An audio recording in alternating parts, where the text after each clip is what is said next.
Shalom, peuple de Dieu. Taifa la Bwana. Nous vous saluons au nom puissant de Jésus-Christ. Tunamisalimia mjina la uwezo la Bwana Yesu Kristo. Je remercie le Seigneur, notre Dieu. Nampikia asante Bwana Mungu wetu Sa grâce kwa neema yake m'a soutenu depuis la maison jusqu'ici. Alimsaidia mchungaji wetu kutoka Likasi mpaka paka Kasumbalesa, toka kwake Likasi mpaka paka Kasumbalesa. Je bénis le peuple de Dieu pour leurs prières. Na bariki taifa la Mungu njuu ya maombi yabo. Je tiens vraiment à ces prières là. Niko wako tu ni njuu ya maombi yenu. Que le Seigneur vous bénisse richement. Bwana Mungu amebariki vya damani. N'oubliez jamais de prier pour moi. Msisahau kamwe kumwombea mchungaji wetu. Je sais que ceux qui vont à Kolwezi, à Lumbashi, à Likasi, ils voient des choses. Mimi na wazia wale konenda kulikasi Kolwezi na Lumbashi. Weko naona mambo yanafanyika munjia. Ni hatari. Aujourd'hui je me disais mais si on n'a pas Dieu, on ne peut na leo nilikuwa nasema kama una na Mungu sijui itakuaje. J'ai vu quelques femmes pleurer jusqu'à l'entrée de Likasi, ils ont été cognés par un trac. Naona kulikuwa mama fulani walikuwa nalia karibu tu kuingia kule Likasi, waliwagonga kwenye traki moja iliyoingia, walikuwa nalia pale. Je dis bon, remerciez le Seigneur parce que vous êtes quand même en vie. Nami pia niliwaambia wale mama sema mumshukuru Mungu kwa sababu mko wazima. Tous les poulets qu'ils avaient payés, tout était par terre. Oh, ça. J'ai pitié. Kuku na vitu vile ambao walikuwa shauza huko, vyote vilikuwa shanguka vinazambalala pale chini. Ilifanya huruma sana. Moi je suis sensible à des choses comme ça. Yeye mchungaji wetu anakuwa kama mwepesi mkuu kushika na huruma mambo ya vile. Et en venant ici, je devrais être ici à 8h. Na mkuya hivi ilitakiwa saa 2 asubuhi nikuwa nishafika hapa. J'ai connu un embouteillage au niveau de Machipisha. Alikutana na foreni wakati kipimo ya Matipisha pale wanaita Matipisha.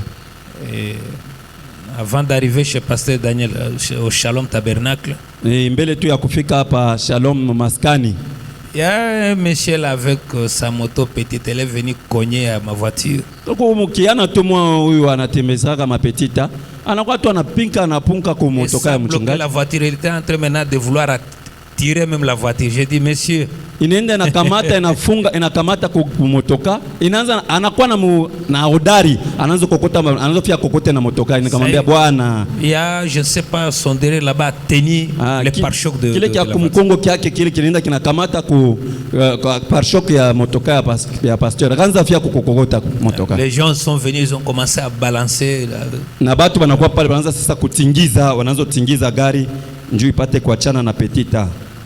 C'est pourquoi j'insiste beaucoup. Njoo kwa maana niko na kaza sana. Ne n'oubliez jamais dans vos prières. Mshimsahau kama mchungaji wetu mu maombi yenu. C'est très important. Ni ya mafaa kabisa. Encore une fois que Dieu vous bénisse beaucoup. Mara nyingine tena Mungu amebariki tena damani. Je voudrais ce soir commencer à parler sur autre chose. Nilipenda magharibi leo tuanze kusemezea tena pa mambo mengine fulani.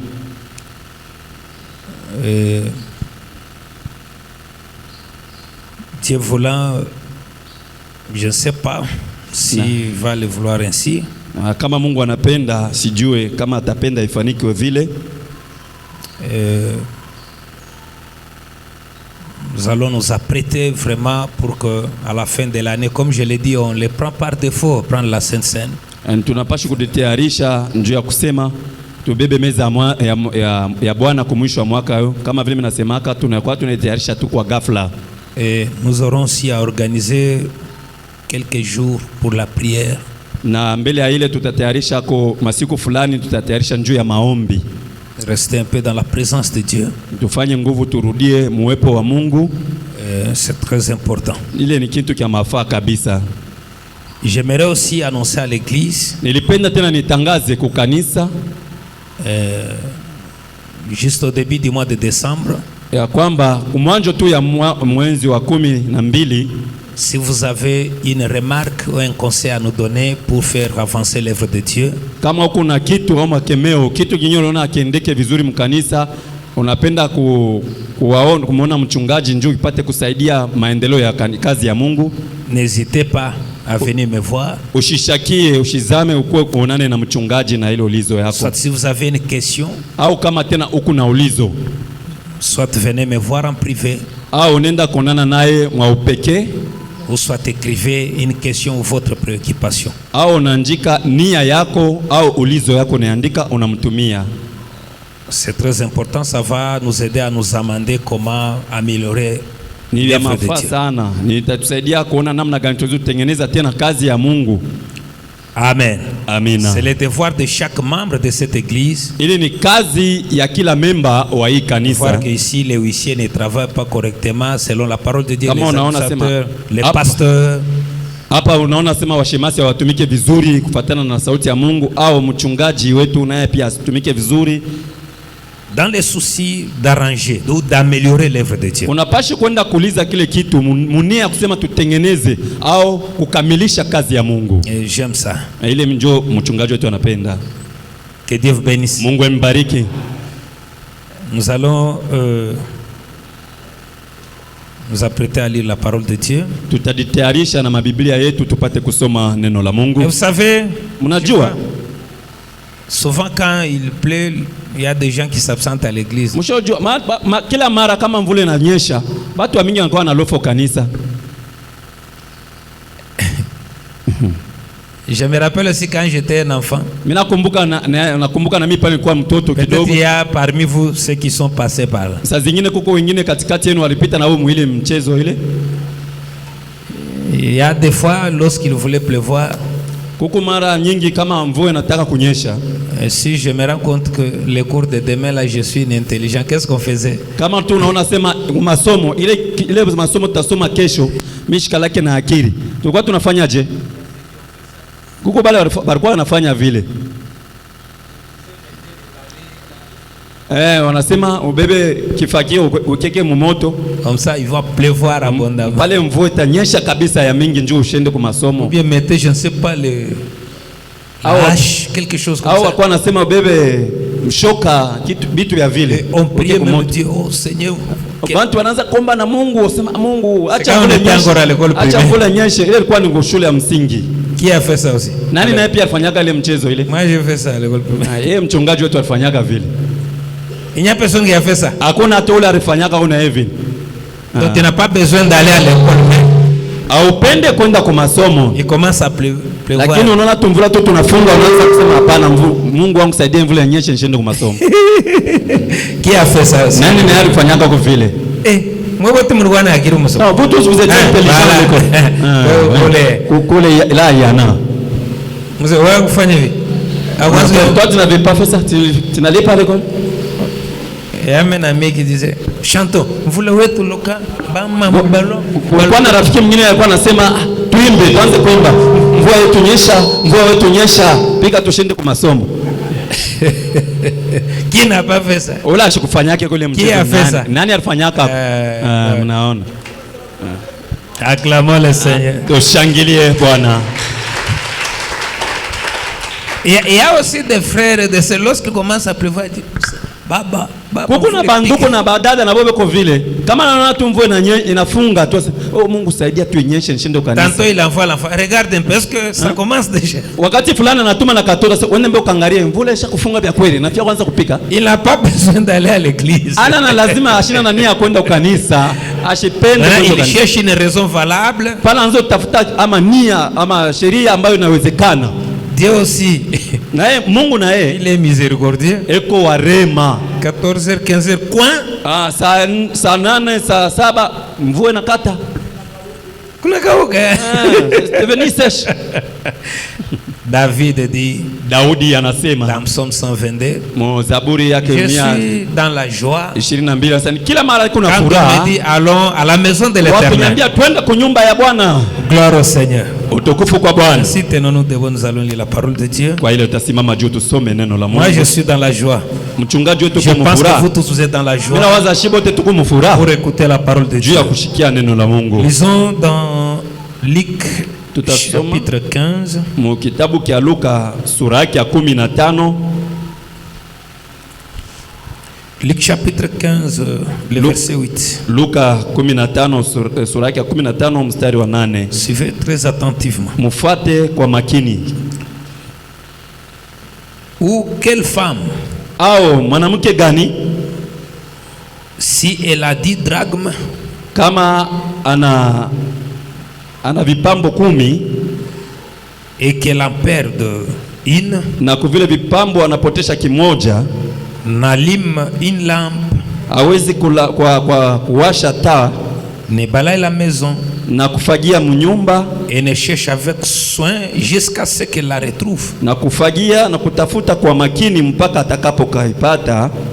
Lorsqu'elle l'a retrouvée, Wakati atapata ile, elle appelle ses amis ataita warafiki yake et ses voisines na wajirani wake et dit: na atasema, réjouissez-vous avec moi, furahieni pamoja nami car j'ai retrouvé la drachme que j'avais perdue. kwa sababu nimepata kipambo ambayo nilipoteza. De même, je vous l'ai dit, Na vile vile tena nawaambia, il y a de la joie devant les anges de Dieu kuna furaha kubwa mbele ya malaika ya Mungu pour un seul pécheur qui se répand. juu ya mtenda dhambi mmoja tu ambaye anakiri. Puisse le Seigneur ajouter ses bénédictions Mungu à sa parole. azidishe mabaraka kwa usomi wa neno lake. Dieu notre Père, ce soir nous te disons merci. Merci Père. Merci Papa pour cette grâce. Comme nous venons, Seigneur Dieu Tout-Puissant, de comprendre que David était dans la joie quand on lui disait: allons dans la maison de l'Éternel. Nous sommes venus ici, Seigneur, ce n'est pas comme une coutume. Nous sommes venus pour nous rapprocher encore beaucoup plus près de toi. Nous avons des manquements. Oh Dieu, il n'y a que toi qui peux les combler, Seigneur. Bénis mon frère, ma soeur. Oh Seigneur, s'il y a un malade au milieu de nous, qu'il soit guéri au nom de Jésus. Accorde la bénédiction à tes enfants, alors que nous apportons cette parole au nom suprême de Jésus-Christ. Amen. Que Dieu vous bénisse. Je voulais commencer à parler sur autre chose. Nilipenda tena tusemeze pa kitu kingine. Et je remercie Dieu pour la prière de frère Annick, je suivais ça. Mina shukuru Mungu kabisa njuu ya maombi ya ndugu Yannick, nilikuwa naifuata. J'ai compris que c'était le Saint-Esprit. Mina elewa sema ilikuwa ni Roho Mtakatifu. Sa prière, il a fait voir que nous passons des moments difficiles. Maombi yake kumsikia anasema tuko napitisha wakati moja ya nguvu Nous sana. passons des temps de la séduction. Tuko napita wakati ambao ya Et kutongozwa. la Bible dit, La même Bible les dit- élus pouvaient être séduits si cela était possible. Hata wachagulia walitakiwa wapate kutongozwa kama ilikuwa kepesi. Alors, Na sasa ça concorde un peu avec ma prédication. binafatana kidogo na mahubiri. Je l'ai intitulé la parabole de la drachme perdue. Na milipanga inakuwa msemo ya makipambo ambayo kilipotea. La drachme, Na kipambo, bon, je ne sais pas en swahili facile comment ça nisijue kwa s'appelle. Swahili nyepesi kama tunaweza kukita. Donc, c'est en quelque sorte l'argent de quoi que vous avez. Hein? Inakuwa kama kingolongolo. Ah, voilà. Inakuwa kama C'est ce qu'on kingolongolo. appelait, ou c'est ce qu'on appelle la drachme. Na ile ndio walikuwa naita drachma. Et parfois, ça signifie la monnaie.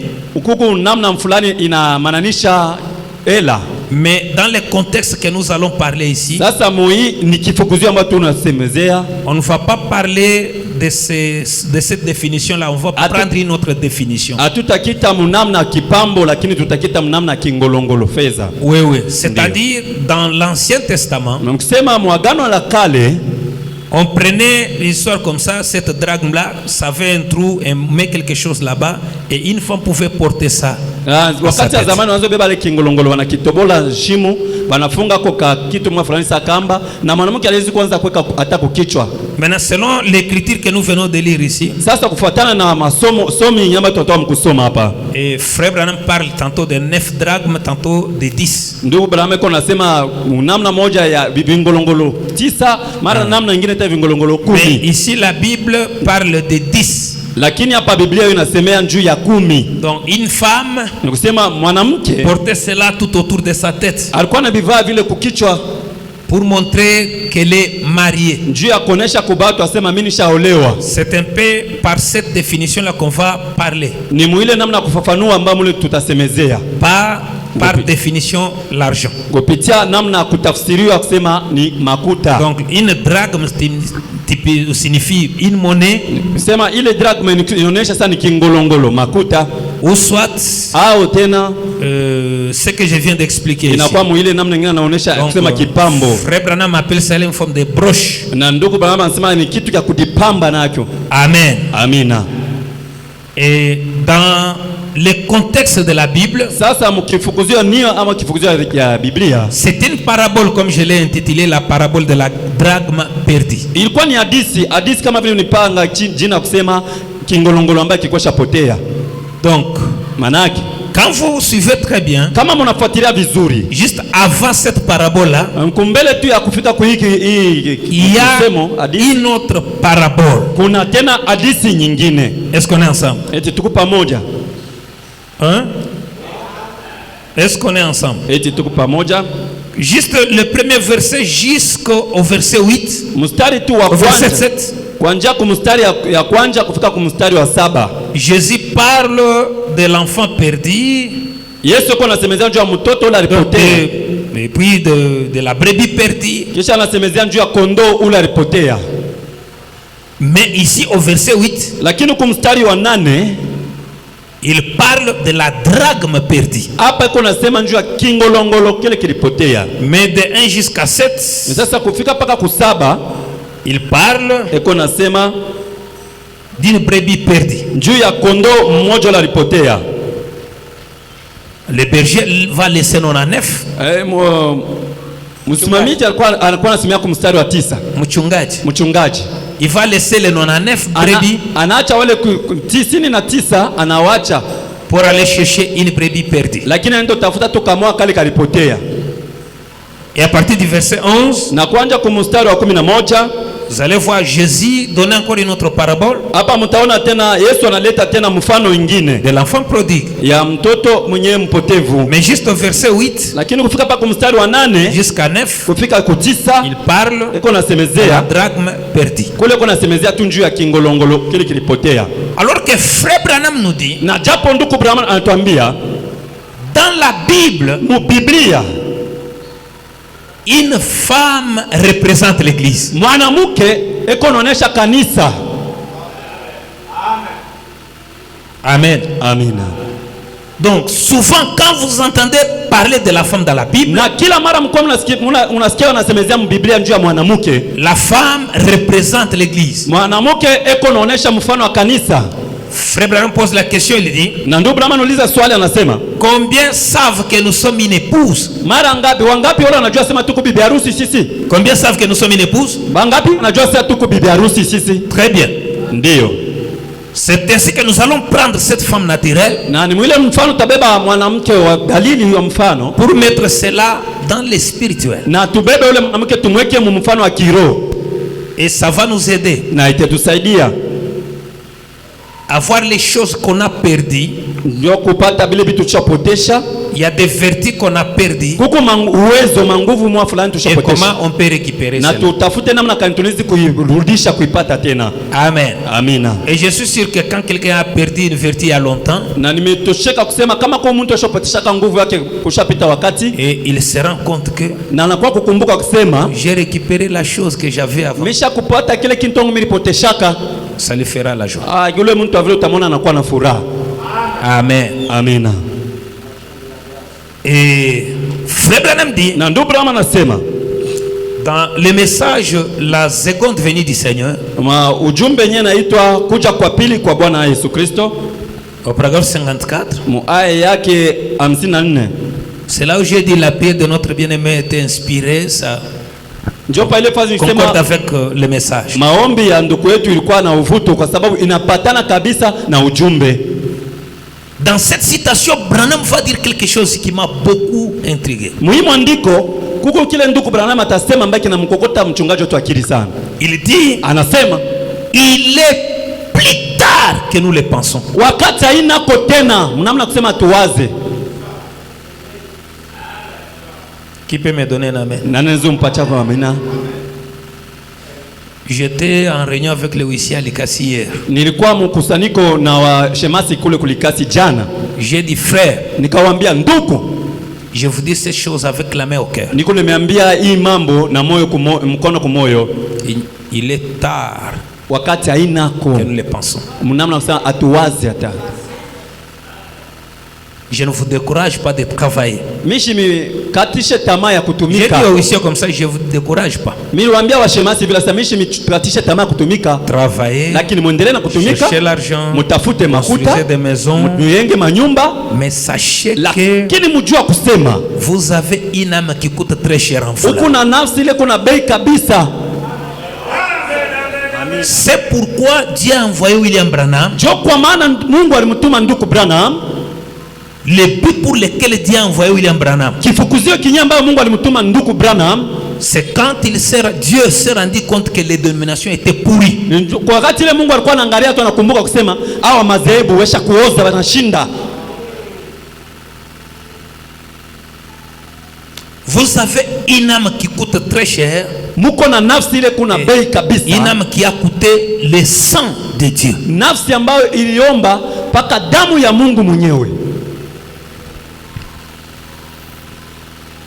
Mais je me rends compte qu'on est en train de perdre beaucoup de vertu à cause des choses de ce monde. Sasa miko naona kusema tuko napotesha nguvu yetu ku bintu bya ovyo bya dunia. Frère Branham, juste au début de la citation, il dit il est plus tard que nous le pensons. Kumwanjo tu ya mwandiko ndugu Branham anasema wakati isha kupita kabisa, lakini hatuweke akili. Écoutez ce qu'il ajoute. Mshikie vile tena anaongeza, Nous ne venons pas à l'église pour occuper un banc. atuku yake kukanisa njoo ikale tu pakichi. Hapana. Mais il ajoute encore. Lakini anasema Nous ne venons pas à l'église pour entendre un bon sermon. Si atuku yake kunjua kushikia mahubiri ya mzuri. Hapana, hapana.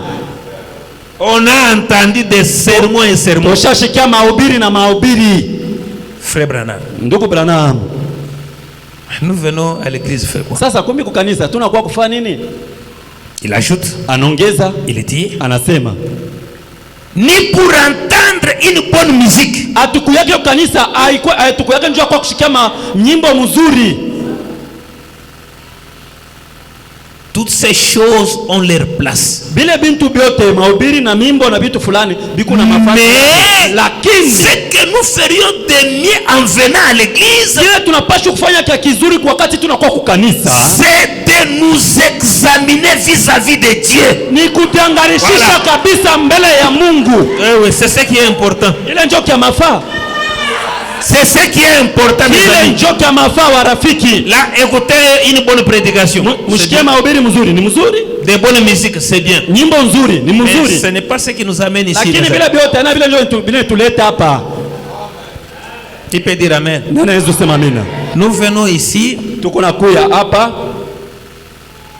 nous venons, mais ce que nous ferons de mieux en venant à l'église, lakini kile tutafanya kizuri wakati tunakuwa kanisa c'est de nous examiner vis-à-vis de Dieu ni kujichunguza kumbele ya Mungu concernant le salut de nos âmes. kufatana na wokovu wa manafsi yetu, Car le jour de la rédemption kwa est sababu proche. siku ya ukombozi iko karibu. Oui, frère. Ndiyo ndugu, Qui peut dire amen à ça? anaweza kusema amina kwa hiki.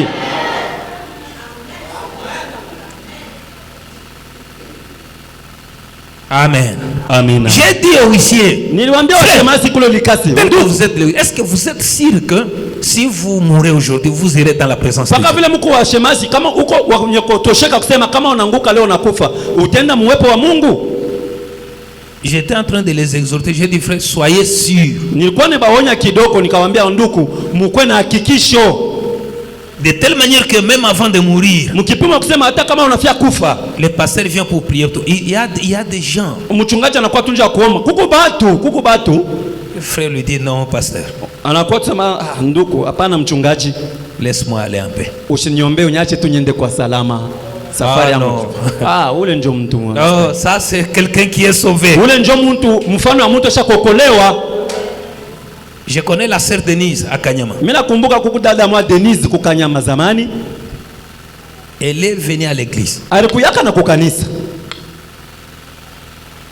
Elle disait dans sa prière, Mumaombi yake kukanisa alikuwa anasema, Seigneur, Bwana, si tu es sûr que je suis sauvé, kama wa Mungu unajua kusema misha kokolewa mie Denise, prends-moi. unibebe.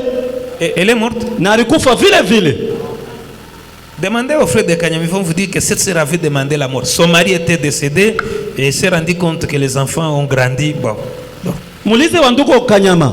Ule dada alikuwa anaona sema bwana yake alikuwa shakufa, watoto wake besha komala, wanaoana, wanaolewa. Sasa anaona sasa hakuna tena kia mafaa pa dunia, kumi nyende nikapumzika. Seigneur, si tu es sûr, parce que moi je ne sais pas, si toi tu es sûr que je suis déjà sauvé, rempli du Saint-Esprit, prends-moi.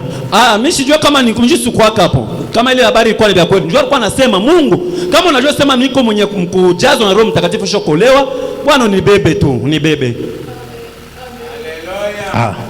Ça. Vous voyez que il y a des gens qui vivent dans ce monde ici. Mnaona kwamba kuku watu ambao wako naishi hapa hii dunia hapa. En réalité, ils ne sont pas dans ce monde. Aina bantu ba hapa hii dunia. Ils sont influencés par une autre puissance surnaturelle. Ni benye kukokotwa, wanavutwa na uwezo mwa fulani wa kimungu. C'est quoi quelqu'un comme ça? Ndio kwa maana mtu wa vile, vous pouvez même l'insulter. Unaweza kumtukana, il vous pardonne facilement. Yeye atakurumia tu kwepesi. Parce qu'il sait que je ne suis pas de cette terre. Yeye anaangalia sasa mimi hapa dunia mimi. Je vis dans une autre dimension. Niko naishi mu viwango vya juu. D'un l'autre je peux tomber. Wakati tu kidogo mnaweza kuanguka. Je vais dans la présence de Dieu. Na mimi naenda muwepo wa Mungu.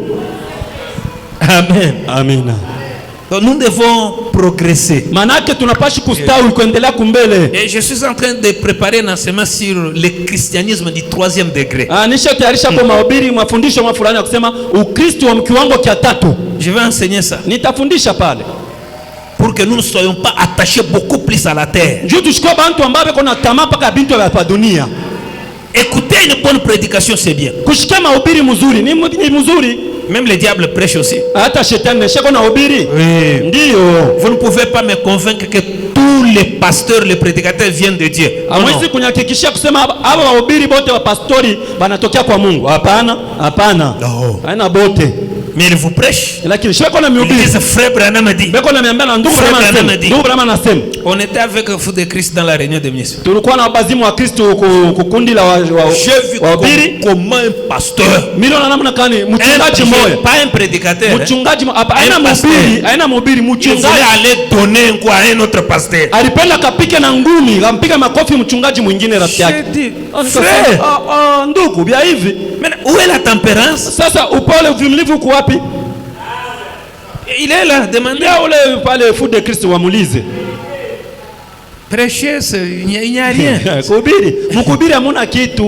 Il n'y a rien. Hamuna kitu mule mkuhubiri.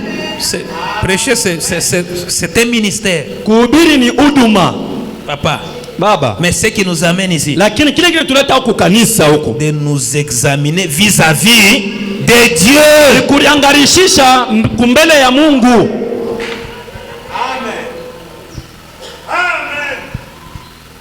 Amen. Amen. Frère Branham dit, Ndugu Branham anasema, oh là là, oh là là, car le jour de la rédemption est proche. Kwa sababu siku ya ukombozi imekaribia. Jésus-Christ, le Fils de Dieu, a comparé cela. Yesu Kristo mwana wa Mungu alilinganisha kile d'après ses propres termes kufuatana na misemo yake mwenyewe à une femme. Alifananisha na mwanamke. Et dans notre sujet de ce soir, sasa mkifukuzio kitu cha magharibi, nous trouvons cette femme dont le mari avait voyagé. Tunapata ule mwanamke ambaye mwana wake alikuwa kusafiri anaenda mbali. Donc quand le problème de la femme ici, son mari était absent. Sema mambo wakati ilikuwa inafanyika kwa mwanamke, bwana yake ashukuyepo. Maintenant frère Branham dit, sasa ndugu Branham qui avait perdu une des drachmes de sa tablette. Sasa alipotesha kingolongolo kimoya cha kubile 10 alikuwa nabyo. Il dit maintenant, sasa akasema, j'essaierai d'expliquer cela. Mimi nitapima sasa kufafanua kile. Aujourd'hui, leo, suivez très bien. Mshike mzuri. Si une femme est mariée, kama mwanamke ameshaolewa, Je dis quand nous parlons de la femme naturelle, Kama mimi nisema kama tuwasema njoo ya mwanamke wa ayez mkimili, dans votre esprit l'église. mwakili yenu mwanze kona kanisa. Amen. Amina. Aujourd'hui, si une femme est mariée, Na leo kama mwanamke ashakolewa, elle devrait porter une alliance, alipasha kuvala ko agano moja, signe montrant qu'elle est mariée. ile ni alama ya kuonesha kubantu asema mimi shakolewa.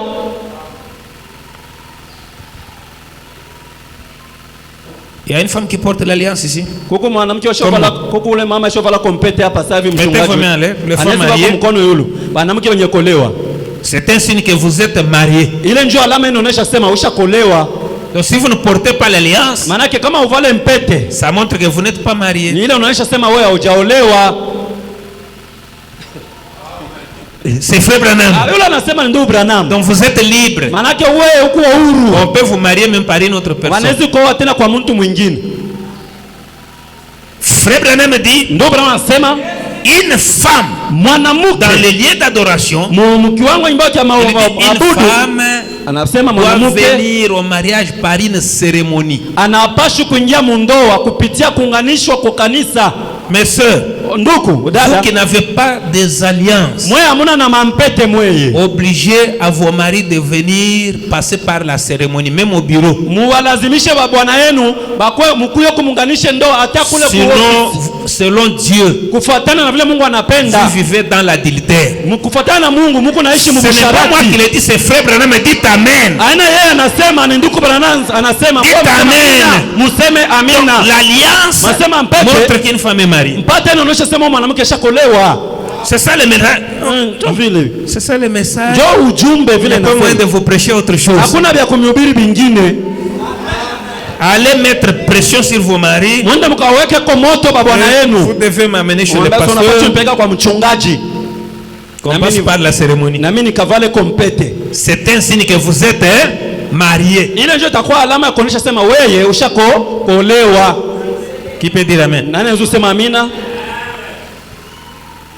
Sasa wewe bwana yako eko na wewe sirke wewe ndio bibi yako. Mais mambo ya kupita kuserem. Pourquoi eko na hésiter? Mais maintenant toi tu es sûr que tu es la femme de telle personne.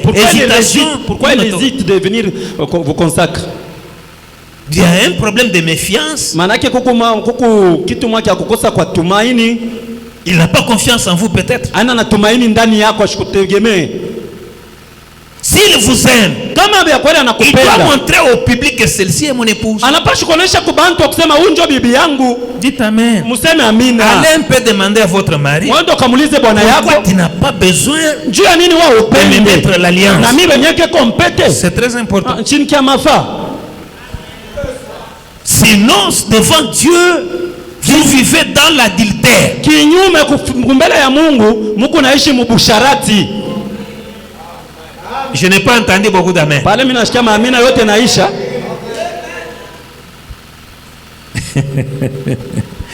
Bon, je continue un peu. Hapa mitendelea. Cette femme qui est en train d'expliquer Yule ndio Branham ndio kuna le problème anasema mambo des draps. ya ile Bingolongolo ngolongolo 10. Ndio. Frère Andy, Na ndio Branham anasema, oh là là, oh là là. ça c'est pour pourquoi cette alliance? Juu ya nini kuvala ile mpete? Branham dit, Na ndio Branham anasema, signe montrant qu'elle est mariée. ilikuwa ni alama ya kuonyesha sema isha kolewa. Il dit Nukta. ça, Anasema c'est pour empêcher les autres hommes de faire quoi que ce soit avec elle. ile ni njia kuzuia banaume bengine bashimuchezeye. Quand il la regarde, Wakati beko na mwangalia, il voit qu'elle est une femme mariée. beko naona wanasema huyu mwanamke aisha kolewa, eko na mpete. Si vous avez une bague comme Sasa ça, kama kuna mpete kama hivi, chaque homme raisonnable, mwanaume wote iko na akili, quand il vous voit, kama anakuangalia tu, il comprend que c'est la femme d'autrui. anaelewa tu mara moja kusema huyu ni bibi wa Pourquoi vous mwenyewe. n'avez pas d'alliance? Sasa wewe je, una na mpete? Qu'est-ce qu'il y a? Mambo kaniko wako inafanya. Quel est le problème qui est caché derrière ça? Mambo yenyewe yanafanyisha unashindwa kuvala mpete ni nini? Parce qu'une bague, Kwa sababu mpete, la bague, bon, je ne sais pas. mpete yenyewe unauza nanga. Celle que j'ai payée ici, Hii aliuzaka c'est $10. Aliuzaka na dola 10. il y a des bagues de 1500 francs. Kuna ya 1500, 1500, kwa ya 2000 kwako. Mais pourquoi Sasa Sasa njuu ya Le nini frère n'est pas d'accord banduku abapende pour que vous puissiez venir voir le pasteur juu mpate kwa konana afin de mchungaji vous marier selon la parole, na mpate kuolewa kuoana kufuatana na neno la pour que Mungu vous soyez remarquable juu na waanze kukona que kwa vous êtes une kubantu femme na mariée. kusema huko mwanamke bibi wa mtu. Qu'est-ce qu'il y a? Sasa ni nini kinamizuia? Qu'est-ce qu'il y a? Ile nimeshindisha kuvala mpete ni nini? Ça, les frères dans les messages aujourd'hui, ils sont intelligents. Mnajua leo banduku muujumbe umbesha kuwa na akili sana. Oh, parce que vous savez, moi je n'ai pas encore fini la dot chez. Unasikia mchungaji, mie bado mishaisha mari kwetu kwa yangu. Donnez-moi la citation. Wao nipatie mwandiko. Qui dit que si vous n'avez pas encore fini la dot, ile nasema kama uyaisha mari, tu ne peux pas mettre. Hawezi kumuvika bibi yako, hawezi kumuvika mpete.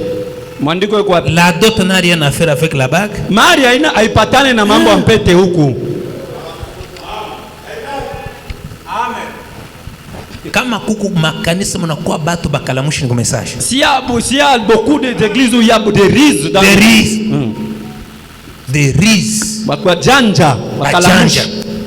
Donc il sait déjà que moi aussi le pasteur me pose la question comme ça. Moi je vais contourner. Aisha kuyoma na mwa kusema mimi hapa mimi naenda kwa pastor kama naniuliza hivi mimi nitajibu hivi. Je n'ai pas encore fini la dot. Aisha kamari Il reste une chèvre. Kuna wakia kwa mbuzi moya, la veste pour papa, kochi ya papa na vingine.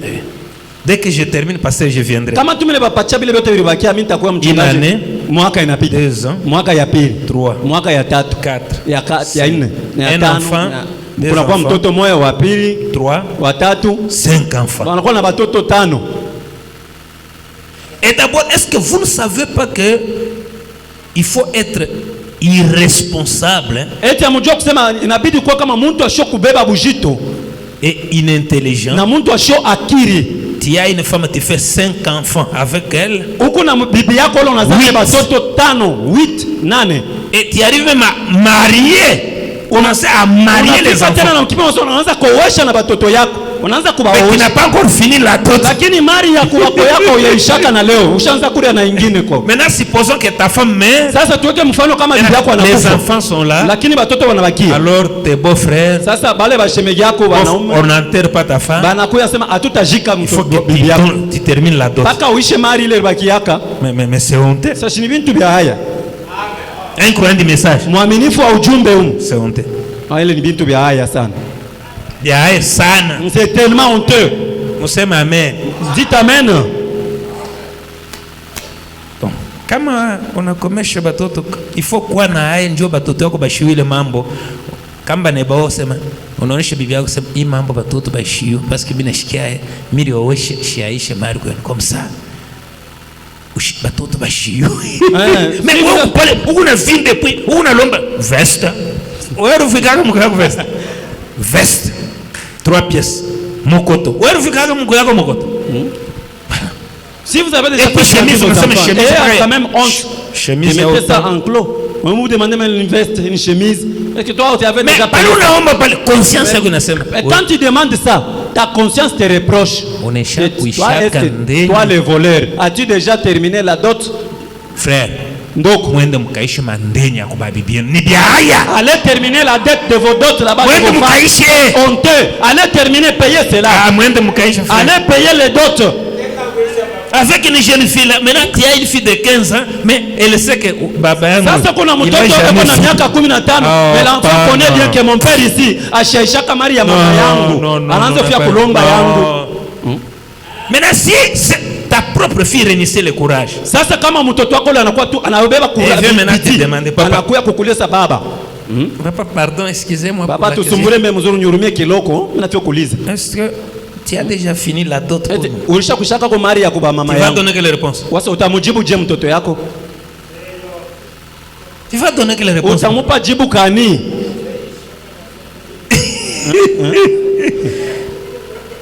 2024. Hii 2024 les dieux déjà baptisés. Huyu Mungu aliona mbatizaji l'argent. Amipe mafuta. Allez terminer les dettes là-bas. Mwende mkaishe mandani ya mari kule. Allez terminer ça. Mkaishe le mandani ya mamari kule. Juste au début de l'année 2024. Kama kumwanja wa mwaka 2024 Mungu atempa makuta. C'est honteux. Ni bia haya bile kubakia na mandeni. Yaya. C'est honteux.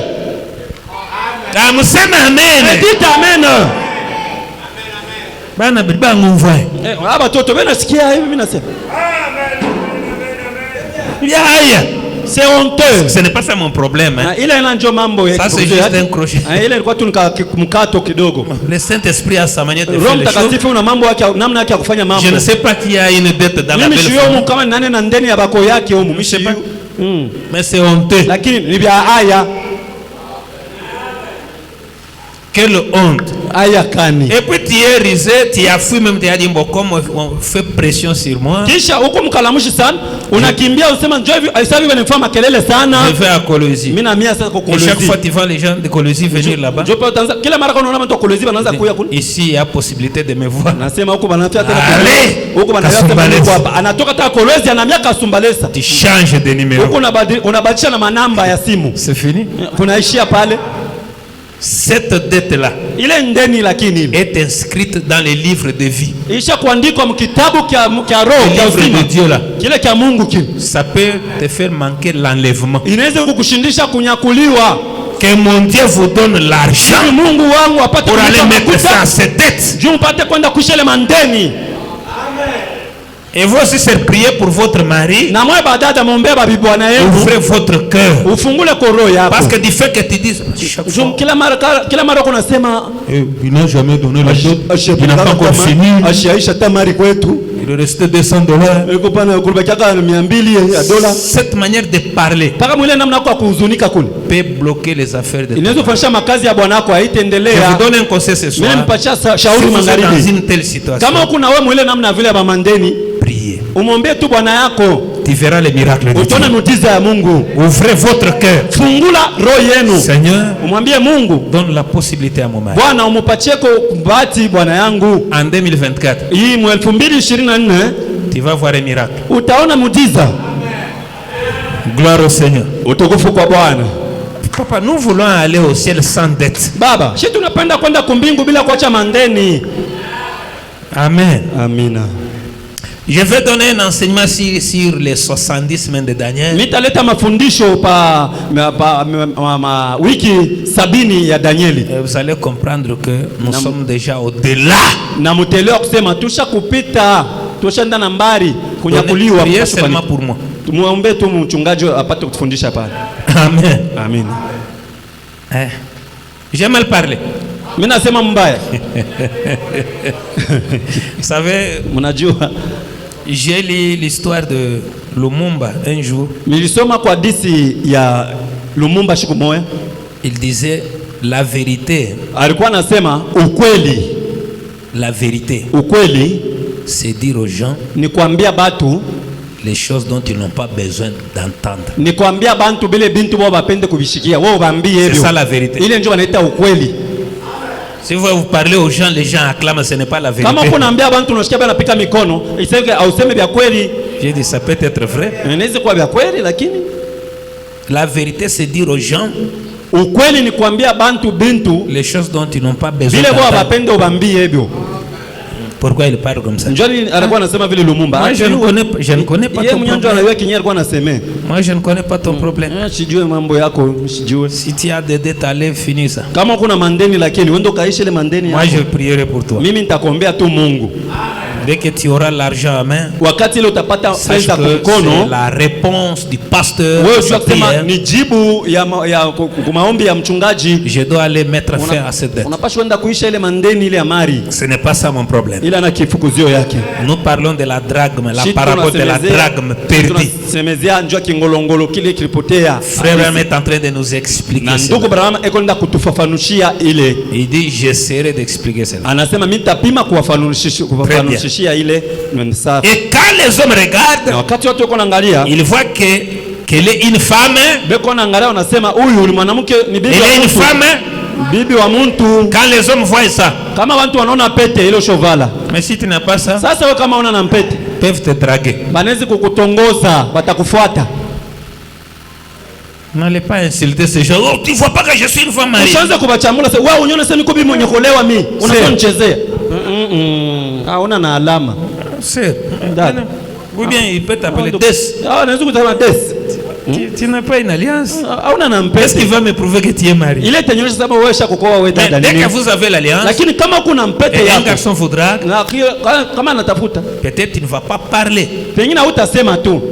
Wewe unamuonesha hayo tu. Hakuna hata kusema. Lui, il comprendre. Yeye anaona tu anaelewa. Amen. Amina. Qui peut dire amen à ça? Nani usema amina kwa kile? Dans les esprits séducteurs, Mwile maroho matongozi mahubiri. je suis juste à mon introduction. Tuko mkingilio tu. Il y a beaucoup de choses que nous allons comprendre ici. Kuko vitu vya mingi ambavyo tutaelewa umu. Frère Branham dit, Ndio Branham anasema. je suis au paragraphe 36. Niko mu aya yake 36. Et mercredi soir passé, Na Jumatano iliyopita magharibi j'ai prêché sur la femme qui portait ses colliers sur sa tête. nilikuwa nasemezea juu ya mwanamke mwenye alivaa vipambo kukichwa yake. Mchilube ni nini drag? Busanga. Ah, busanga. Parce que mi souci yangu il faut battre basi. Moi, Busanga. mon souci est de faire comprendre les gens. Très bien. Maintenant ile busanga ilikuwa ni nkamba banaweka kwa mabusanga banavua biko sabi ngolongolo vya makuta. Wewe. Maintenant dans l'Ancien Testament, Sasa mwagano ya kale, Frère Branham dit que c'était un signe ndugu Branham anasema ilikuwa ni alama d'une femme mariée. ya kuonyesha sasa mwanamke wewe kumooa. Aujourd'hui nous avons des alliances. Sasa leo tuko na mampete. À l'époque ce n'était pas comme ça. Zamani hakukuwa mambo ya mampete. Mais là Branham dit ceci. Na ndugu Branham anasema hivi. J'ai prêché sur la femme qui portait ses colliers sur sa tête. Nilikuwa nasemezea njoo ya mwanamke mwenye alivaa taji kichwani kwake. Où elle avait perdu une de ses drachmes. Au mwenyewe yule alipotesha kingolongolo kimoya kubile vya kikumi. Qu'est-ce qu'elle faisait? Sasa alikuwa anafanya Quand kazi elle a gani? perdu juste une seule drachme. Wakati ile alipotesha tu kingolongolo kimoya. Frère Branham dit, Ndugu Branham anasema et elle balayait la maison anaanza kufagia nyumba, et essayait de la retrouver avant le retour de son mari. anaanza kufukuzia kipate kile kingolongolo kabla ya bwana yake asiyafika. Et nous avons vu que cette femme Na tukaona sema ule mwanamke était une femme comme celle de l'Orient alikuwa mwanamke kama ule wa kaskazini, et elle représentait l'église. na ule alikuwa ni mfano ya kanisa. Il dit, Alikuwa et anasema, autrefois on ne portait pas l'alliance au doigt. Na zamani haikuwa kwanza uvala mpete kukilole, On la portait autour de la tête. baranza ni kuvaa kukichwa, Et il y avait 9 drachmes dessus. na kule kukichwa kurukuya ile ngolongolo 9. Écoutez. Msikie. Et quand une femme devenait une prostituée, Na wakati ile mwanamke alikuwa kaba ndumba, wakati yule mwanamke anakuya ndumba lorsque la sasa, femme devient maintenant une prostituée, Frère Branham dit, na ndumba anasema on enlevait une drachme. baranza kutoshaka ukingolongolo kimoya. Donc chaque personne qui pouvait voir cette femme avec 8 drachmes, Nikusema kila mtu anaanza kuona ule mwanamke na kingolongolo il kimoya, comprenait que c'est une prostituée. anaanza kuelewa kusema huyu esha kwa ndumba. Est-ce que vous comprenez cela? Est-ce que unasikia? Frère Branham dit, Ndugu Branham anasema oh là là, oh la la, et ça montrait qu'elle était une prostituée. na ilianza kuonesha sema alikuwa ndumba, Et donc cette femme-là na ule mwanamke ule avait perdu une drachme. alipoteshaka kingolongolo kimoya. Cette femme de la Bible Huyu ici, mwanamke wa Biblia huyu elle avait perdu une drachme alipotesha kingolongolo sans kimoya, être une prostituée. ashikwe lakini ndumba yeye Donc, elle avait juste perdu. ye ni kupotesha tu kilimpotea. Frère Branham dit, Na ndugu Branham anasema, et donc cette femme-là na maana yake ule mwanamke avait ule perdu une drachme sans être prostituée, alipotesha kingolongolo lakini ashukue mais ndumba, son mari était absent. lakini bwana yake ashukue hapo, Et elle s'est dépêchée d'essayer de trouver cette drachme na alichachisha kabisa kutafuta kile kingolongolo akipata pour la remettre dans son collier. apate kukirudisha mwile taji Et yake. quand son mari arrivait, Na wakati bwana yake alikuwa anarudia, il saurait qu'elle avait été surprise en flagrant délit de prostitution, alikuwa anakuwa anashtusha kusema kusa walimkamata busharati, ce qui aurait pour résultat un ménage brisé na nini ilipashi kuwa tena tokeo, ndoa ilipashi kukatika kuishia pale et tout. na vyote C'est vingine. comme ça qu'on observait les femmes mariées. Ndio vile wanaanza kuangarishisha wanamke wenye kuolewa. Quand le mari quitte la maison, il voyage. Kama bwana anatoka hapa anaenda À son kusafari, retour, ukurudia la kwake, chose à surveiller, ya kwanza yeye à kuangalia contrôler, anaanza kuangarishisha c'était tout autour de ni sa kupembe- tête de la femme. kando kando ya taji ya mwanamke kama vingolongolo Vérifier vimemea, chaque drachme. kuangarishisha vingolongolo Si vyote. toutes les drachmes sont là, Kama vingolongolo vyote bivi kwako c'est bon. ni Mais mzuri, s'il trouve que la femme avait perdu une seule drachme, lakini kama wanakuta sema ule mwanamke alipotesha kingolongolo kimoya, divorce. pale ndoa inakufa. Amen. Amina. Frère Branham ajoute, il dit, Na ndugu Branham anaongeza anasema, écoutez, msikie, et pendant quelques instants, na wakati mwa kidogo j'ai appliqué ça à l'église. nilipima kuweka kile pa kanisa. Branham dit, Ndio Branham anasema elle a perdu beaucoup de grandes choses. na kanisa isha kupotesha bintu bya mingi bikubwa. L'église a perdu pas une seule drague, mais l'église a perdu beaucoup de grandes. Kanisa isha kupotesha aina kingolongolo kimoja, lakini kanisa isha kupotesha bintu binene bya mingi. Amen. Tenez-moi un amen. Munipatie kwa mina. C'est pourquoi je vous ai dit dans mon introduction que quand nous venons ici, Ndio kama nilimwambia mkujilia kwangu kusema kama tu unakuja hapa kanisa, nous ne venons pas pour écouter une bonne prédication, hatukuyake hapa ndio kusikia mahubiri mzuri une bonne musique. au mwimbo mzuri, Nous venons pour examiner nos vies vis-à-vis de Dieu. lakini tuko na kwa kuweka maisha yetu kumbele ya Mungu. Cette femme avait perdu juste une seule drachme, Huyu mwanamke alipotesha tu kingolongolo kimoja, mais elle ne pouvait pas dormir. lakini alikosa usingizi. Chercher dans Alianza toute la paka maison, kutafuta la mnyumba balayer mote. toute la maison, Anafagia dans mnyumba la mote. chambre, Na mule au mchumba salon, ndani, dans la cuisine, na kule partout là-bas il cherchait. kukijiko, kote alitafuta. Mais la Bible dit elle avait retrouvé Na ça. Biblia inasema alikipata. Et quand elle a retrouvé, Na wakati alikipata elle kingolongolo, appelle tous ses amis, aliita na warafiki yake wote toutes ses voisines na wajirani wake wote pour fêter. njoo ya kufanya karamu. Frère Branham dit, Na ndugu Branham anasema aujourd'hui, na leo j'applique cela à mimi l'église. nabeba kile mimi naweka pa kanisa kupima. L'église a perdu beaucoup de grandes Mimi nakuwa choses. kona kanisa ishopotesha bintu bikubwa vya mingi. Parce qu'il y a une écriture qui dit, Njoo kuku mwandiko nous allons inasema comprendre cela. tutaelewa kile, Nous allons sonder cela. tutaenda kuchunguza kile Dans les derniers jours, mwakati ya mwisho. les gens auront seulement l'apparence de la piété, Bantu batakuwa tu na mfano wa kuonekana tu ya buktawa, mais reniant ce qui fait la force. lakini batakuwa na katala kile kinaleta nguvu. Les gens rejetteront la vérité. Bantu batakatala Les ukweli. gens rejetteront la puissance de Bantu Dieu. batatupa uwezo wa Les Mungu. gens rejetteront que Jésus-Christ n'est pas le même hier, aujourd'hui, Bantu éternellement. batakatala sema Yesu asina moja sawa sawa Mais jana ils leo na auront milele. juste l'apparence de la Na piété. batakuwa tu na mfano wa kusema ni Bakristo. Frère Branham Na dit, ndugu Branham anasema quand j'applique cela à l'église, kama mimi nabeba kile mimi nakiweka kupima pa kanisa, l'église a perdu beaucoup de mimi grandes nakuwa choses. kukuta kusema kanisa ishopotesha bintu binene vya mingi. Oui, frère. Ndiyo banduku. Frère Branham dit, Na ndugu Branham anasema oh là là, oh la la, il a perdu beaucoup de grandes choses. kanisa ishopotesha bintu bikubwa vya mingi. Et c'est le moment où le Père va venir. Na njoo ile wakati baba mwenyewe atakuya. Frère Branham Na dit, ndugu Branham anasema nous devons les rechercher. tunapaswa kuvitafuta. Maintenant, Hapa sasa sachez que dans l'église muyo kusema mukanisa et notre tabernacle, na hii maskani yetu. Oh la la. Oh la la. frère, Ndugu, avec la femme naturelle, kufuatana na mwanamke wa mkimwili, si je lis encore dans l'union invisible, kama mimi nasoma tena mukuunganisha kwa sio à partir kuonekana du paragraphe 67, kwa aya yake 67, Frère Branham dit, ndugu Branham anasema il a été donné à la femme naturelle ilipewa kwa mwanamke wa mwili huyu trois choses qu'elle ne peut pas abuser. bintu bitatu binyashezi kwa kupotesha. Frère Branham explique cela. Ndugu Branham Il anafafanisha dit, une femme anasema a la mwanamke responsabilité eko na uwezo vis-à-vis de sa maternité. kufuatana na umama wake, Elle a la responsabilité eko na ile mapaswa vis-à-vis de son mari. kufuatana na bwana yake, Elle a la responsabilité. eko na ile mapashwa Et une fois, na kila mara elle a la responsabilité vis-à-vis de sa vertu. eko na uwezo kufuatana na nguvu yake, C'est-à-dire manake sa virginité. wani ubikira wake. Et Frère Branham dit, Na ndugu Branham asema ça c'est vous les jeunes gens, les jeunes filles. hii inamiangalia mwe babinti, Si vous osez aller embrasser un garçon kama unapima tu kwenda kukumbatia mwanaume et qu'il te dévierge na anaenda kukuvunjia ubikira avant d'entrer au mariage avec un autre homme, mbele ya kuingia mundoa wako kwa mwana mwingine, Frère Branham dit, ndugu Branham asema tu dois lui dire tout ça. unapaswa kumwambia vile vyote ulifanyaka. Dites amen. Museme amina. Ah, c'est ça la vérité. Quand les gens n'acclament pas, c'est ça la vérité. Waseme amina nitoke vinaingia. C'est ça la vérité. Ile njoo ukweli. Frère Branham dit, Ndugu Branham ou bien anasema vous voulez que je lise? eti au mnapenda nimisomee?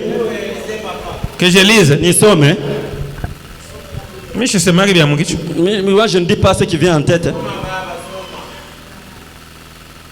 Si l'homme arrive à découvrir Kama mwanaume anafika mkuvumbula, même vous avez déjà 8 enfants hata kama mshozalaka que batoto tu l'avais 8, trompé, lakini anakuwa kuvumbula sema les mêmes jours-là, mpaka ile il siku peut te moja répéter anaweza et kufukuza épouser une autre na femme. anaoa bwana bibi mwingine. Ça c'est ainsi dit le Seigneur. Hii ni hivi Bwana anasema.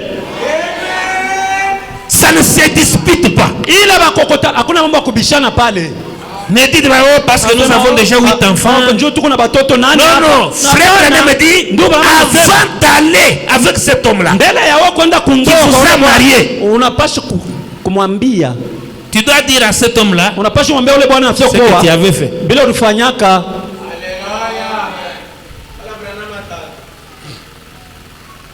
Dites amen. Museme mbele amina. C'est ça la vérité. Ile njoo ukweli niko nimeambia. La vérité c'est dire aux gens les choses dont ils n'ont pas besoin d'entendre. Ukweli ni kuambia bantu bila wapende kuvishikia, wewe unebambia hapo paka. Il ne faut pas aller à l'école là, tu t'embrasses avec n'importe quel garçon, tu te baises avec n'importe quel garçon, puis tu viens ici et tu es croyante du message. Hapana, kwanza ndio kumasomo kule unachatiana tu babiana kule mnapokeleana mabibi, mnapokeleana na babiana kisha unakuwa unatuonesha sema huko mwaminifu wa ujumbe.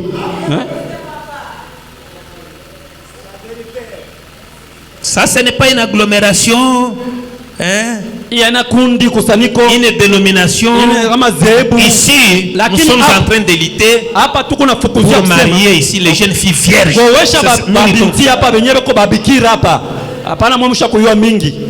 Si vous êtes venu au monde comme ça, Dieu te pardonne. Mais si tu oses connaître les hommes au message, ça va chauffer. Taota moto ya kuni. Ça va chauffer le bois du feu. Taota moto ya kimbilimbili. Uko déjà comme message mais unaenda kufuria banaume tuputu. Déjà un message est en train d'aller te déshabiller au païen aux personnes là dehors là. D'abord honte à toi. Ici nous marions seulement les vierges. Dans les codime, qui était dans les codime, ça veut dire quoi? Est-ce que tu es vierge? Oh, nilikuwa mwekodime, nilikuwa mwekodime. Maana kama ulikuwa mwekodime ndio kusema nini? Wewe uko bikira. Moi je suis j'ai grandi dans les codime. Grandi dans les codime ça fait quoi? Mimi nakomelea mwekodime. Maana kukomelea mwekodime kusema nini? Grandir dans les codime c'est aller au mariage vierge. Kukomelea mwekodime maana yake ni kusema uende bakowe uko bikira. Ndio maana ya kukomelea mwekodime. Quand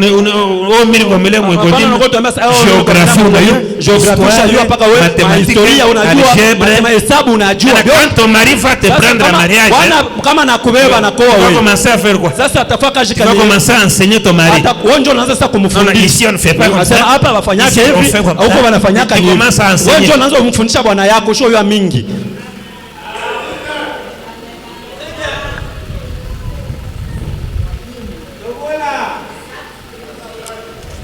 L'union invisible. Unganisho ambayo sisionekana. Prêché le 11 le 25 novembre. Tarehe 25 mwezi wa 11 wa 65. 25 novembre 65. Paragraphe 67. Lisons. Aya yake Frère Branham na saba. Tusome ndo Branham. Ainsi na hivi et là na pale point de suspension. Nukta tatu. Sacré. D'abord, je vais citer 3 choses dont elle ne doit pas s'éloigner. Les 3 choses ici, Branham dit, vous les jeunes filles là, vous ne pouvez pas vous éloigner de ça.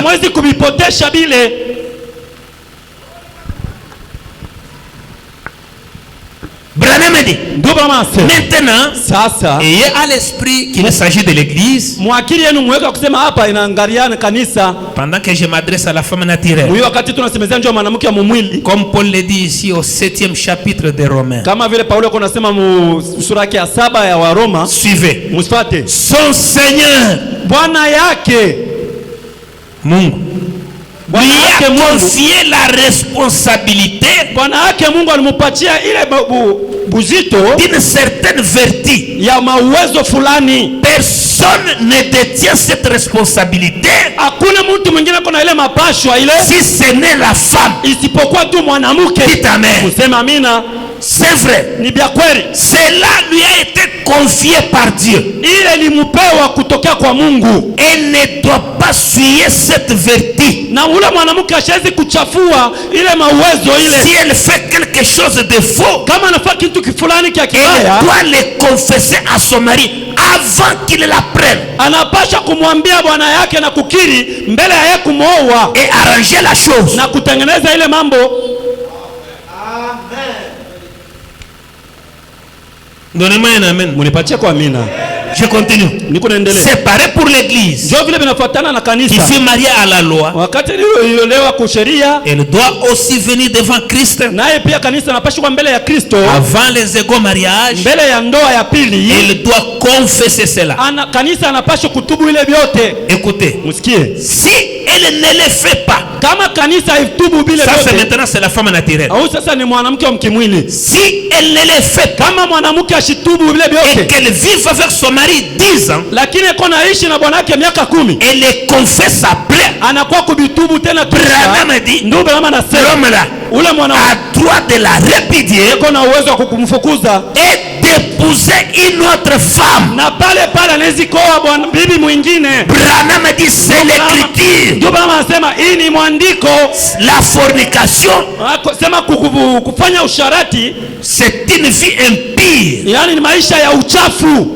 La fornication, Maana kuzini, kuzini, kuyoa banaume ungali kwenu. kuzini maana yake kusema toi tu connais déjà les hommes pendant que tu es chez vous. Kumanya baluma uchijikumbele kwa mamu yebe ni tatu yebe. Kuyoa banaume Sasa la wakati fornication. ungali kwenu, babako na mamako. Jibu jidiba kusela. Ile wakati beko nakoa. Bimpu wamba bintu Ni byonse. mzuri useme bile vyote ulifanyaka vyote. Sino we kuyimwamba tu. Kama tu auseme kinyume, 10 ans après. unafanya miaka 10 kisha kundoa. Kisha ndio unaanza kuyasema unaona mie ule mwanaume ule ujukuihata atakufukuza. ukeba mukaje mko bwana mwabeo. Anatafuta mwanamke mwingine paka hapa. Tu consacrer mariage na mwabeo. Tunawatolea tena paka hapa. C'est l'écriture. Na ile ni mwandiko. Donnez-moi un grand amen. Unipatie kwa amina kubwa. Si la sœur est venue au monde comme ça, Kama mwanamke dada alitoka dunia naamini ujumbe paka ça vile. c'était dans l'ignorance. Ile ni kusema Mais si tu as kutokujua. déjà écouté le message, Sasa lakini kama ushoshikia tu ujumbe, vas à l'école là-bas, kisha unaenda kule kwa le masomo, professeur te propose des points mwalimu anakuonesha kwa tuseme nitakupatia manukta. et puis tu acceptes Wewe unasema hii mapoints unitanipa mimi nachika. de perdre la virginité Unachika upoteshe ubikira pour les points. juu ya kupatia mapointi. Tu auras un problème avec le mari qui va t'épouser. Pale utapata mambo na ule bwana Tu auras atakowaka. le problème avec Dieu. Kisha utapata mambo na Mungu. Dites amen. Vous Sema les amina wewe mwe babinti. Bah, je suis msema amen. Mwe babiana msema amina babinti. Msema amen. Msema dites amen. Msema amen nguvu tena. Dites amen à haute voix encore.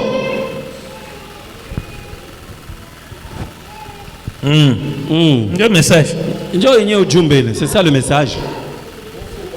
Kama unaisha kuyo il faut uyo asema hapo kuna problem. Mbele il faut unione kwa nyonse pasteur ibiri ni vile mimi nisho perdre Si virginité. tu as déjà perdu, alors il est temps de venir voir le pasteur. Dit que non pasteur, moi j'ai déjà connu les hommes. Wewe mitakusaidia. Là je vais t'orienter. Haina sema utenda mugena. C'est pas veut dire que tu iras en enfer. Mitakusaidia koma batako. Venez voir le pasteur. Maintenant c'est le pasteur qui a la charge de t'orienter. Mama, unafuchika. Mais si tu caches ça, Bwana mama, na nyonse pasteur. et le mari vient en retour me disant pasteur, Huyu sera ni ndanda. ah oui, chakoyo tu bobo. Il m'avait trompé.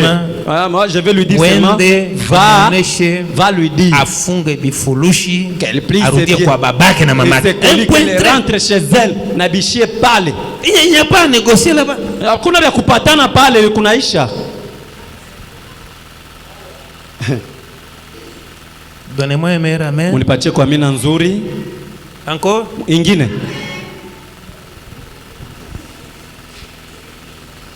Nasema leo pasteur alitulota. Non, Ndio kile Mungu ananionyesha ni Le ubiri. pasteur nous a rêvé bien. C'est ce que moi Dieu m'a donné. Ndio kile Mungu anapenda ni C'est ce ubiri. qu'il a mis sous ma charge de vous dire. Kama ulitoka mu dunia vile c'est bon. Si tu as cru le Mais message kama au du wewe monde comme ça, ambili c'est kwa bien. melemu ekodime, On va pas, oh, ili moi kwa j'ai grandi dans les Codimes. Mbujimai. Je viens de Mbujimai. Mbujimai pasteur ni vibidile. Moi si le pasteur, tu as commencé avec le pasteur Vibidila. Pasteur ni vibidile kule. Ouais, pasteur Ndio alikuwa sasa wendo sharati. c'est celui qui t'avait ordonné d'aller faire le débauche.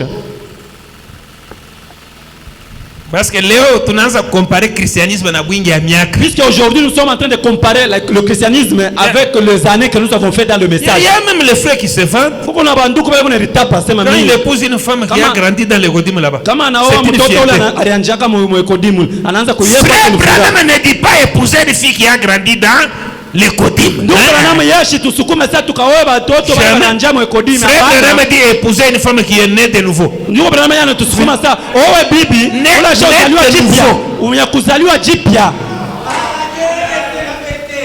Tupagano toi mingi tunatoka mu Kodimu. S'il y a beaucoup de païens, c'est ceux qui viennent de l'Ekodim. D'abord toi mingi hatukuisha hata Kodimu na cycle normal. C'est ceux qui ont coupé le cycle. Ils ont rompu cela. Chunga ufike mu troisième bakuonesha sasa namna kanyotezo kuingia mu kanisa ya bantu. Attendez, quand vous allez atteindre la troisième classe, là on va t'orienter comment on peut accéder dans l'assemblée de grandes personnes. Nini? Oh, nini? Non, parce que tu as vu que les saints sont gonflés, ont commencé à apparaître. Afu le sœur va consacrer le choix pasteur. Tunachana naye kunyesha. La sœur là qu'on a consacré ce jour-là par le pasteur. Est-ce qu'on sait différencier avec les mois seulement? 2-3 jours. Elle a commencé aussi à se manifester. Siku mbili siku tatu j'ai un cantique spécial. Niko na kanyimbo ka upekee na mimi nafia kuimba. Ça tu chantes non pas pour la gloire de Dieu. Hapa kwa kuimba sawa au kwa kutukuza Mungu. Au unakuwa kuimba njuu ya banduku bakoni. Que vraiment cette sœur a grandi. Njoo babiana banze kumiona saa huyu dada kanakomea dada. Nouvelle naissance. Wewe kwanza mtafute kuzaliwa jipya. Aller au mariage vierge. Na upoke pili uende kundoa mwenyewe kwa bikira. Dites amen. Museme amina. Ce sont des vertus que Dieu vous a données. Ile ndio mauwezo ile Mungu alimipaka mwe banamuke. Amen. Amina. Je vais parler de ça un jour. Mitabisemeza tena siku nyingine dans des réunions de jeunes. Hata makundi ya vijana. Ça commence comment pour perdre la virginité? Ça commence avec la légèreté. Il y a une fille de 15 ans, 16 ans qui rit avec n'importe qui.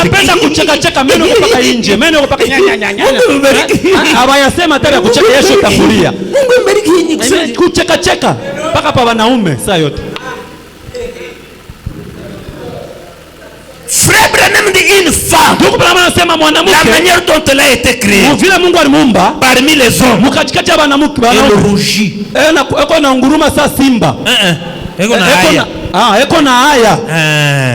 Mwanamke kama ingali mwanamke mshimu tuona hata kupita kumbele ya baferi bana. Si elle est complète, même passer devant les frères ici, elle se gêne, elle a la honte. Tapita je hapa. Bena nyangari. Sasa utu tuale utu. Non frère ici. Bena pita inatingiza. Bena tingiza pale banaona baone. Banaona baone. Mungu amebariki. Banaona baone. Dieu bénisse, vous savez frère Branham dit. Tumeno paka nje. Message wa mujumbe. Et quand tu perds la virginité, na wakati unapotesha ubikira, tu as perdu une vertu. Unapotesha nguvu mwa fulani. Moi je disais ça à mes filles. Mimi naanza kuambia kama watoto wangu banamuke. Quand vous allez au mariage vierge, kama unaenda kundoa ubikira, moi je parle avec mes filles. Mimi nasumbulia na watoto wangu banamuke. Demandez. Muulize. Mimi ne baushaka na masilipi. Moi je leur paye même les sous-vêtements. Hata hivi kubukweli. Même tel que vous voyez qu'ils ont masilipi. Si elle me demande des sous-vêtements, je leur paye. Ni watoto yangu. C'est comme ça que Jean-Baptiste vit. Je leur disais, vous savez, si tu vas au mariage vierge, comme on est humain, il est arrivé une fois, il peut arriver, tu commets une faute, mais comme ton mari reconnaît bien, il t'avait trouvé vierge, il sera rapide à pardonner. Je vous dis la vérité, je suis aussi un mari. Si on a fait 28 ans jusqu'à aujourd'hui dans le mariage, je retourne, même si mon épouse commet une erreur, je vois d'abord l'âge que je l'ai marié. L'âge que je l'ai marié. Comment elle était. Je pardonne.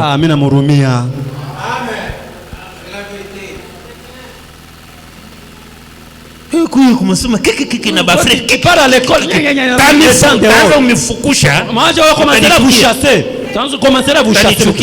vous allez maïr là où nous allons. Kuta tu frère, c'est Trouver seulement une sœur, les temps dehors à tout moment. frère. Avec les jeunes, les garçons. Ouais? Demandez à Legacy. Wanda ukaulize kule kulikasi. Mais en fait, c'est pour votre bien. Mwibi yote tunasema ni njia ya buzuri bwenu. Si vous voulez progresser, Kama mnapenda mustawi kuendelea, commencez à fréquenter l'école de dimanche. mwanze kwenda kushule masomo ya batoto, masomo ya kanisa ya batoto, kisha unaenda mkanisa ya batu bakubwa. Vous allez bien évoluer. Pale njoo utaendelea kumbele mzuri, utakomea mzuri. Oui, je vous dis la vérité. Nimeambia vya kweli. Dites amen. Museme amina. Museme amen. Dites amen. Voilà, c'est ça la vérité. Pale njoo inaingia. Ni ukweli. Frère Branham dit. Ndio Branham anasema.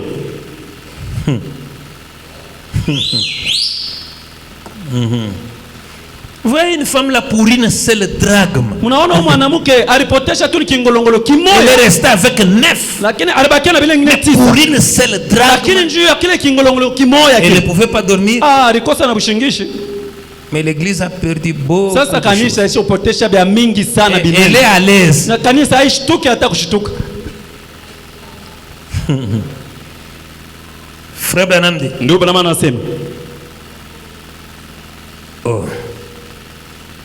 Je suis toujours dans l'union invisible. Niko paka mwile mahubiri ya kuunganishwa kwa sio kuonekana. Pour divéter encore ce que j'ai dit ici. Ndio kupata kukongisha kabisa ile kufuatanisha na Biblia mimi natoa mkusema. Je lis le paragraphe 80. Nasema aya yake 80.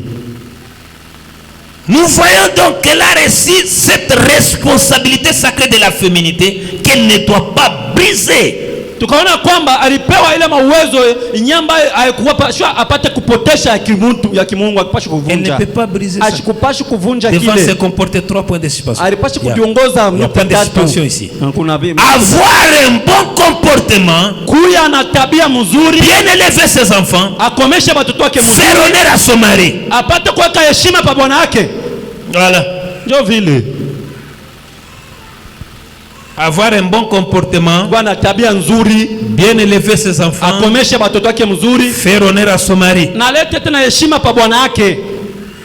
Sont des responsabilités que Dieu a données à la femme naturelle. Ndio mawezo Mungu alimpatia mwanamke wa mkimwili. De nos jours, sasa leo on prête plus attention au sexe qu'à toute autre chose au monde. Bantu bangarisha tena kubile byote banaanza ngisha pako bitu byote yafanana na dunia. Les gens batu prêtent beaucoup d'attention au sexe. Banapeleka paka akili paka kuuchi.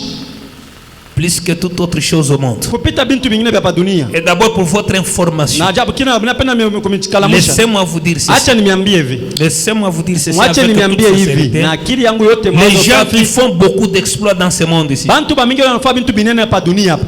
Ils ne sont pas beaucoup attachés au sexe. Aina bantu bako paka saa yote kupatana na banamuki. Jamais. Hapana, même ceux qui sont païens. Hata bale banyo to etaba pagano bale.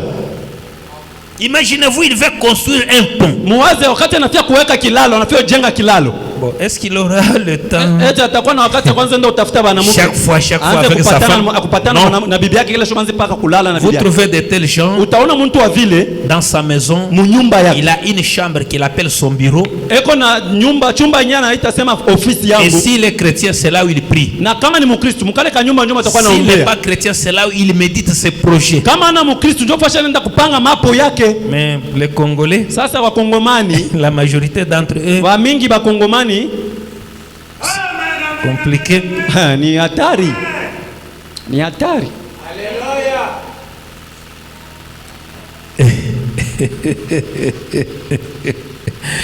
Anayua madawa yote banaujishaka mukastom ya kupatia mwanaume nguvu.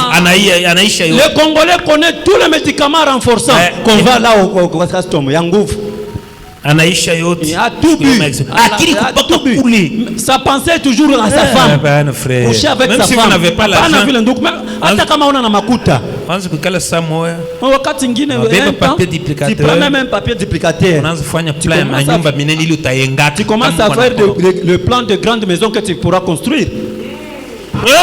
Ndio. Même, je dis même si tu n'as pas 1000 francs. Mimi nasema hata kama una 1000. Quand tu commences à faire le plan. Kama tu unaanza kufanya ile mfano ya unaweza kushtuka déjà 4h du matin. Utawashtukia hivi usiku mnakatika. Oh Seigneur, merci. Unasema Bwana asante. J'ai réalisé quand même les plans. Mimi napanga mfano moja. Haina vile. Vous ne faites pas ça. avec une écriture de la Bible. Na mwandiko mwa La Biblia. Bible dit. Biblia inasema. Ah, la Bible dit. Biblia inasema. Ne refusez pas, ne vous privez pas. Hawezi kukatala ushikatale. C'est la Bible. Biblia. Mais cette même écriture là peut te pendre. Na mpaka ile mwandiko mwa inaweza kukutundika. Ouais. Ndio.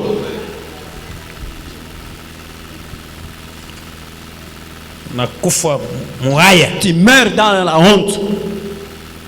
Kisha wanaanza kuduta est-ce qu'il était croyant ni Et message. puis on commence à te côté. Ça Wewe mwenyewe alikuwa mwaminifu wa message. Sasa alikuwa anaenda na matembele tabernacle.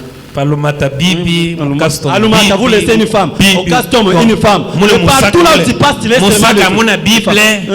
Amuna Bible dans ton sac là-bas, dans ton sac, il n'y a pas la Bible. Hii mishishi ni ya Balamba, hii mishishi ni ya Babemba, hii mishishi ni ya Bakasai banatoka na kuchimba. Hii mishishi de Balamba et autres ya Kilondantu. Est-ce que wewe mtu mjima ndio mambo ya kichwa yako? Est-ce que toi un homme complet, c'est ça la préoccupation? Hii mishishi ndio Kilondantu. Les racines pour le Musaka amuna Bible. Dans ton sac, il n'y a pas la Bible. Il n'y a que des racines. Ni pas kibani wao hii ni ya kutamfunya bure. Il faut seulement masser. Hata unatembea mbivu kuna tafunya. Faut marcher seulement. Na kama unakutanishana na ule tu vas te croiser avec telle femme là, tu vas finir ton travail. Wewe unaona mtu anapita huko mkasumbalesa banisha mwanike sasa huyu ndio mwanaume. Vous avez déjà vu un homme passer ici au Kasumbalesa, on a écrit derrière seulement c'est celui-ci un homme. Celui-ci est vraiment un homme. Takufa sana kabuluko. Tu vas mourir sans cacha. Kabuluko yenyewe kuna valeur. Même le kabuluko a de valeur. Parce que après le fubanezo kwa kule bana kachoma na après sa mort on peut la manger, kuna choma na kuchoma manger ça. Mais wewe kama unakufa. Mais soit si toi tu meurs. Beba kwenda kukutupa nous allons nous dépêcher aller te jeter là-bas. Et puis tu vas en enfer. Et tu dois tout. Ne vous attachez pas à ça. Ushilamate kumamba uchi. Attachez-vous à la parole de Dieu. Wala mata kuneno la Mungu. Moi je vous lis frère Branham, ce n'est pas moi qui invente ça. Beaucoup de gens sont attachés toujours au sexe. Bantu wa mingi anaisha kulamatana kwa mambo uchi ya kulala na banamuke. Les gens pensent aux grandes choses, comment les réaliser. Comment nous allons construire une maison et plutôt l'église en balcon et autres là. J'ai mal parlé. Et tu m'as dit mubaya. Hein?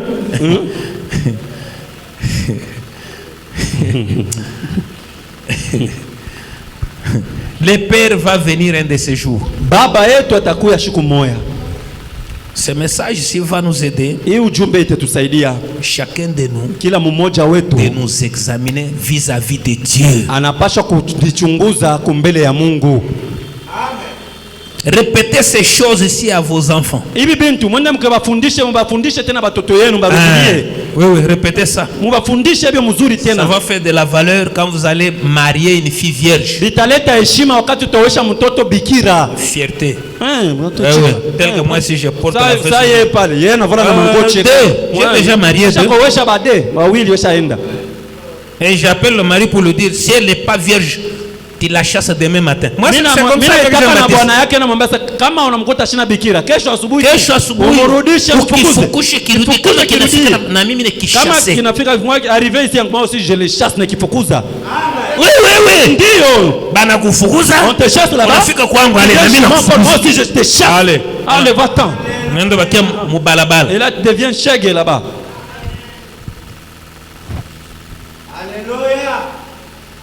Donnez-moi un bon amen. Unipatie kwa mina nzuri.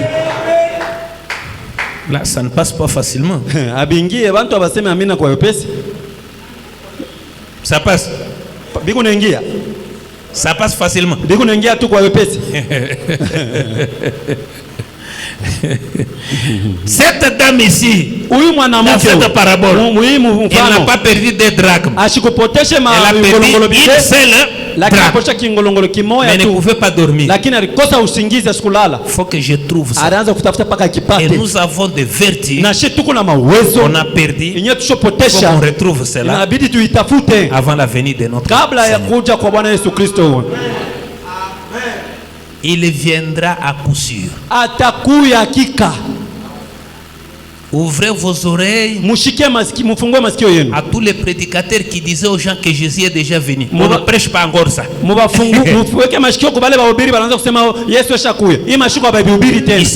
Ils sont en train de se taire parce qu'ils ont compris qu'ils avaient dévié. Jésus vient. Yesu eko nakuya. Je vous dis la vérité. Ninaambia vya kweli. Et Branham dit c'est ça l'espoir de l'humanité. Na ndio Branham anasema injo tumaini ya ulimwengu nzima.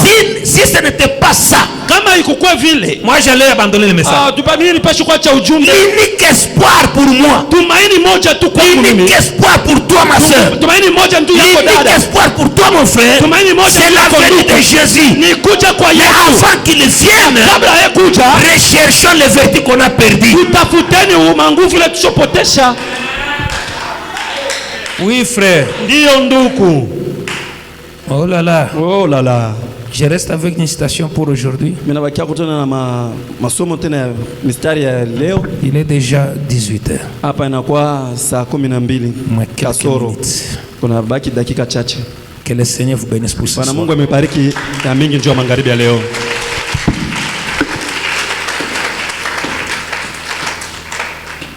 Il y a une question qu'on avait posée à Frère Branham. Kuko ulizo mwa walimulizaka ndugu Branham concernant les colliers. Kufatana na ile taji.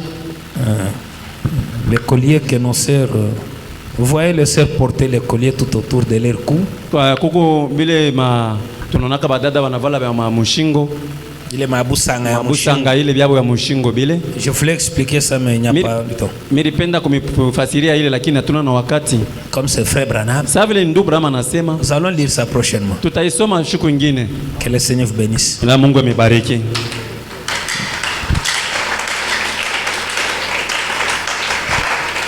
Nous allons nous lever.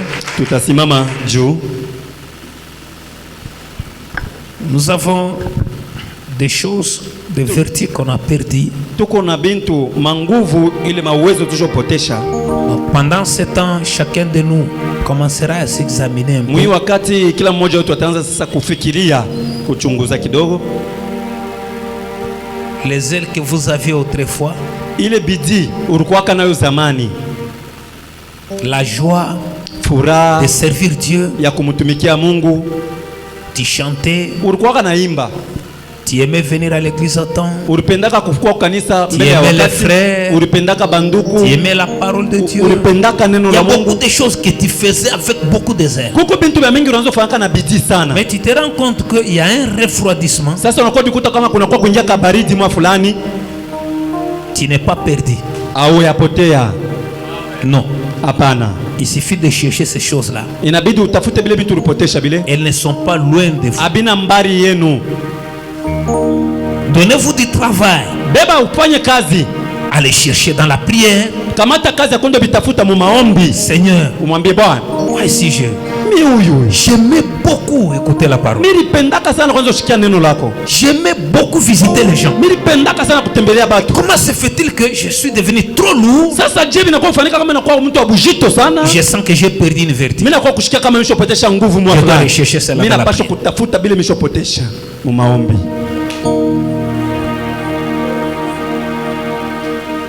J'aidais les gens. Nilikuwa nasaidia bantu. Je ne le fais plus. Sasa pamishi wasaidie tena. C'est parti où Seigneur? Sasa inaenda wapi ile nguvu Bwana? Je ne m'absentais jamais à l'église. Mishi yanzake kulofa mimi kukanisa. Même ma famille je venais à l'église. Hata na jamaa yangu hata na njala mimi naanza kuyaka kukanisa. Mais aujourd'hui, sasa leo je commence à avancer des raisons. Mimi naanza kuleta masheria pour m'absenter à l'église. Je kulofa kanisa. C'est une vertu qui est partie. Ile ni nguvu fulani isha kunitoka. On doit chercher cela dans la prière. Mimi napaswa kutafuta ile nguvu mu maombi.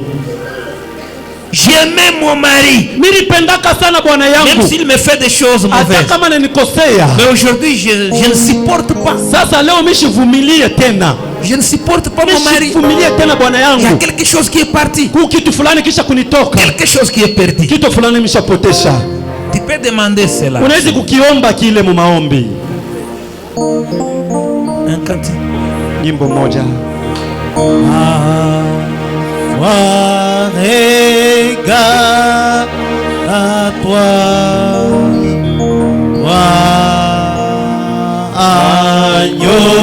entrez les gens dans la prière. Pendant qu'on nous chante ces cantiques. Entrez dans la prière. Dites Seigneur, Je sens qu'il y a des vertus que j'ai perdues. Sema Bwana, mimi nasikia sasa kuna nguvu nishapotesha. Je vais chercher cela dans la prière. Mimi napenda nitafute ile mu maombi. J'ai pris ôte tous mes péchés. Oh, laisse-moi des séjours être à